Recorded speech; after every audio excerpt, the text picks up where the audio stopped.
Welcome to the Deep Dive. Today we're going on quite a journey. We'll look at ancient monuments, but also right into our own hearts. The goal, to explore this big difference between what we build, what human hands create, and what is, well, eternal. Our discussion today is sparked by a reflection from Pastor Huzi Kwang on Hebrews 9 called More Beautiful Than What Human Hands Can Make. Yeah, and what's really key here, what Pastor Zikong highlights, is this contrast. Christ didn't enter just any temple. He went into the real one, the heavenly sanctuary, not like the earthly ones, which were more like copies, temporary structures. He's our high priest there in heaven. And crucially, he entered once and for all.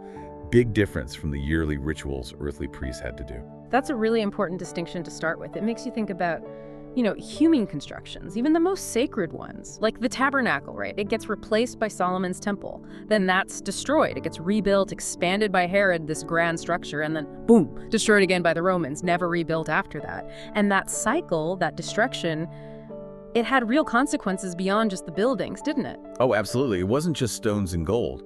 Those events, particularly the final destruction, led to the loss of critical records. Yeah. Specifically, the Levite priestly genealogies.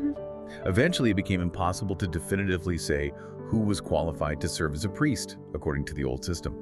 It's a pretty stark reminder, actually, that human systems, even those set up with divine guidance, are still fragile. They can decay, they can be lost. And that pattern, it stretches way beyond just that one temple history. I mean, think about the massive things humans have built across the globe. Pastor Zikong mentioned some iconic ones, like the Great Wall, the pyramids in Egypt, the Taj Mahal, Machu Picchu, the Colosseum in Rome, Angkor Wat. These were beyond imagination in their time, monuments to power, to permanence maybe. But today, mostly, they're tourist sites. Amazing, yes, but primarily places for photos. They show us that, what humans make is finite. Its glory fades. It really does put things in perspective.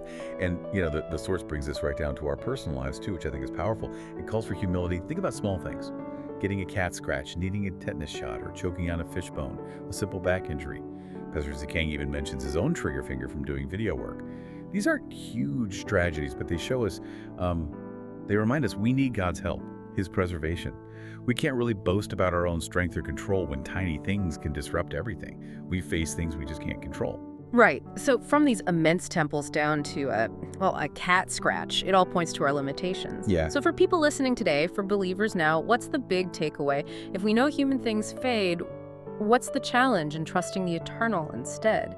It kind of forces us to look at our own faith, doesn't it? Or we may be building on temporary things without even realizing it. Exactly. And that's where the reflection really pivots. It emphasizes having a personal connection with God.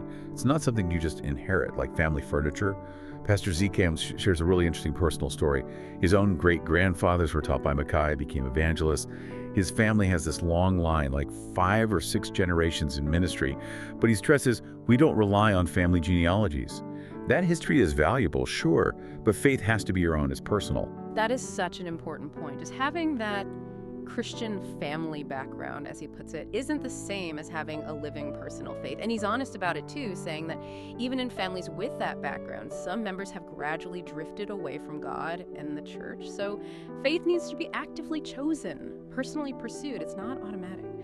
Okay, so bring this all together. Let's think about our own lives, our own priorities. Here in Taiwan, we just got 3 new national holidays. That often makes people think about travel, leisure, taking a break.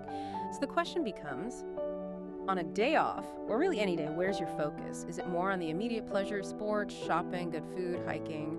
Or is it on nurturing that deeper connection, that soul's spiritual connection with God? It challenges where we place our value, really. It pushes us to ask ourselves, what unseen eternal things do you value most? Beyond the stuff you can see and touch, what foundations are you building in your life? Maybe your character, how you treat others, your core values that you hope will last. How can you, consciously shift focus sometimes? Away from the purely finite things we make or chase, towards cultivating that eternal faith. Making sure your life stays connected to Christ's redemption, God's grace. Maybe just being more attentive to the Holy Spirit's nudges, especially when you feel yourself drifting.